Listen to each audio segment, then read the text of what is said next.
তাহলে দেখেন, আসলো খুনি হয়ে, আসলো কি হয়ে? খুনি হয়ে, আর ফিরে গেল নবী প্রেমিক হয়ে। সুবহানাল্লাহ। এটা কিভাবে সম্ভব হয়েছে? রাসূল সাল্লাল্লাহু আলাইহি ওয়াসাল্লামের উদারতা। একটা ছোট্ট উদাহরণ দেই।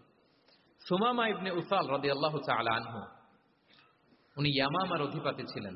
অধিপতি রাসূল সাল্লাল্লাহু আলাইহি ওয়াসাল্লামকে হত্যা করতে এসেছিলেন গোপনে। কি করতে? হত্যা করতে। কি করতে বলেন সবাই? হত্যা করার জন্য এসেছিলেন। কিন্তু দুর্ভাগ্যক্রমে হত্যা করতে এসে সে ধরা পড়ে গেছে সাহাবীদের হাতে। হত্যা করতে পারে নাই সুমামা ইবনে উসাল। তো সাহাবীরা তাকে ধরে মসজিদে নববীর পিলারের সাথে বেঁধে রাখলো। বেঁধে রাসূল সাল্লাল্লাহু আলাইহি ওয়াসাল্লামকে ডাকলো। তারা বলল যে, ইয়া রাসূলুল্লাহ, দেখেন ইয়ামামা থেকে আসছে সুমামা ইবনে উসাল আপনাকে হত্যা করবার জন্য, তাকে আমরা ধরে ফেলেছি, আমরা বেঁধে রেখেছি। রাসূল সাল্লাল্লাহু আলাইহি ওয়াসাল্লাম তার কাছে যেয়ে তার খোঁজ খবর নিলেন প্রথম দিন, এবং তার সামনে যথারীতি তাওহীদ এবং রিসালার দাওয়াত দিলেন। ফিরে আসলেন। ফিরে এসে সাহাবাদেরকে বললেন, তোমাদের ঘরে ভালো রুটি আছে কার কাছে? রুটির কালেকশন, আটা পিষে রুটি বানাতে পারবে। একজন বলল আমি। বলল যে এটা সুমামাকে দিয়ে আসি। তো দিয়ে আসলো। আরেকজন বলল ভালো তাজা খেজুর আছে কার কাছে? এক সাহাবী বললেন আমার কাছে। রাসূল ইসলাম বললেন যাও, এটা সুমামাকে দিয়ে আস। দিয়ে আসলেন। এরপরের দিন রাসূল ইসলাম যে আবার ইসলামের সৌন্দর্য, হ্যাঁ, মাহাসিন আহকামি সারিয়া, ইসলামী সারিয়ার যে বিউটি অফ ইসলাম, এটা তুলে ধরলেন। ইসলামের যৌক্তিকতা তুলে ধরলেন। সে অবাক হতে লাগলো যে কিরে, যুদ্ধবন্দীদের সাথে মুহাম্মদ সাল্লাল্লাহু আলাইহি ওয়াসাল্লাম এবং তার অনুসারীরা এরকম আচরণ করে? সে তো যুদ্ধবন্দী, এত সুন্দর আচরণ। তাকে আবার ইসলামের সুশীতল বাণীগুলোর প্রতি আহ্বান করে রাসূল ইসলাম বাড়িতে এসে এবার নিজের যে উট আছে, উটকে যে পালে, সে রাখালকে বলল, তুমি উটের দুধ দহন করে তাকে কিছু দুধ দিয়ে আসো। সুবহানাল্লাহ। আসছিল রাসূল সাল্লাল্লাহু আলাইহি ওয়াসাল্লামকে কি করতে? হত্যা করতে।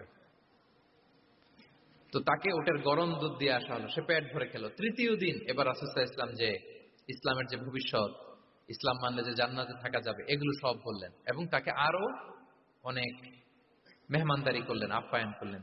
3 দিন যখন রাসূল সাল্লাল্লাহু আলাইহি ওয়াসাল্লাম ইসলামকে তার সামনে এভাবে প্রেজেন্ট করলেন, আপ্যায়ন করলেন, ভালো আচরণ দেখালেন, সে অবাক হয়ে গেল। আল্লাহ তাআলা তার হৃদয়টাকে নূর দিয়ে আলোকিত করে দিলেন। 3 দিন পর রাসূল সাল্লাল্লাহু আলাইহি ওয়াসাল্লাম সাহাবীদেরকে ডেকে বললেন, যাও সুমামা ইবনে উসালের হাত পা গুলো যে রশি দিয়ে বেঁধে রেখেছো ছেড়ে দাও, রশিগুলো খুলে দাও। সাহাবারা বলেন কি ইয়া রাসূলুল্লাহ, সে তো খুনি, সে সুযোগ পেলেই তো অ্যাসাসিনেট করতো, তার রশি, হাতের রশি খুলে দিত আপনাকে মেরে ফেলবে। আল্লাহ রাসূল সাল্লাল্লাহু আলাইহি ওয়াসাল্লাম বললেন, না, আমি যা জানি তোমরা সেটা জানো না, যেটা বলেছি তাই করো। মসজিদে নববীর পিলারের সাথে তাকে যে বেঁধে রেখেছো, রশি খুলে দাও, হাত পা খুলে দাও। আল্লাহর হাবিব সাল্লাল্লাহু আলাইহি ওয়াসাল্লামের নির্দেশ মোতাবেক সাহাবারা ওনার হাত খুলে দিলেন, পা খুলে দিলেন। সুমামা ইবনে উসাল কারোর সাথে কথা না বলে, তার বাড়ি তো ইয়ামামা, সেখানেও ফিরে গেলেন না, অন্য কোনো শহরেও গেলেন না। তিনি মদিনা থেকে অনতি দূরে একটা খেজুরের বাগান আছে, ওখানে কুয়া আছে, উনি যে ওই কুয়ার পানি দিয়ে গোসল করলেন। গোসল করে পবিত্র হয়ে মসজিদে নববীতে রাসূল সাল্লাল্লাহু আলাইহি ওয়াসাল্লামের কাছে ফিরে আসলেন, আর এসেই ঘোষণা দিলেন, আশহাদু আল্লা ইলাহা ইল্লাল্লাহ ওয়া আশহাদু আন্না মুহাম্মাদার রাসূলুল্লাহ। সুবহানাল্লাহ, সুবহানাল্লাহ। তিনি বললেন যে আমি সাক্ষ্য দিচ্ছি আল্লাহ ছাড়া কোনো ইলাহ নেই, আরো সাক্ষ্য দিচ্ছি যে মুহাম্মদ আপনি আল্লাহর প্রেরিত বান্দা এবং রাসূল। এবার তিনি বললেন, মুহাম্মদ, আপনার চেহারার চাইতে অপছন্দের চেহারা পৃথিবীতে আর দ্বিতীয়টা আমার কাছে ছিল না, কিন্তু আজকের পর থেকে আপনার চেয়ে প্রিয় চেহারা, আপনার চেহারার চেয়ে প্রিয় কোনো চেহারা আমার কাছে আর নাই।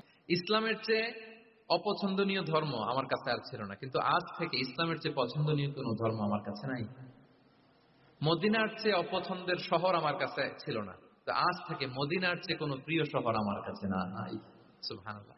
উনি গমের বড় ডিলার ছিলেন, গম ব্যবসা করতেন। উনার থেকে গম নিয়ে মক্কায় মুশরিকরা চলতো। তিনি ঘোষণা দিলেন, আজকে থেকে আমার এলাকার কোনো গম মক্কায় যাবে না। এবার মক্কাবাসী পড়ছে বিপদে, গম ছাড়া তো তারা খেতেও পারবে না। তারা আল্লাহর হাবিব সাল্লাল্লাহু আলাইহি ওয়াসাল্লামের কাছে চিঠি লিখে পাঠালেন যে, মুহাম্মদ, তোমার এই যে নতুন অনুসারী, সে যদি গম না দেয় আমাদের তো অবস্থা খারাপ, তুমি দয়া করে এই গমের সাপ্লাই আবার যাতে সে চালু করে তুমি একটু বলে দাও। আল্লাহ হাবিব সাল্লাল্লাহু আলাইহি ওয়াসাল্লাম আবার সুমামা ইবনে উসালকে বলে দিলেন, আবার সে সাপ্লাই চালু করলো। সুবহানাল্লাহ বিহামদি। এবং তিনি প্রথম তালবিয়া পাঠ করে উমরা করেছে। তাহলে দেখেন, আসলো খুনি হয়ে, আসলো কি হয়ে? খুনি হয়ে, আর ফিরে গেল নবী প্রেমিক হয়ে। সুবহানাল্লাহ। এটা কিভাবে সম্ভব হয়েছে? রাসূল সাল্লাল্লাহু আলাইহি ওয়াসাল্লামের উদারতা।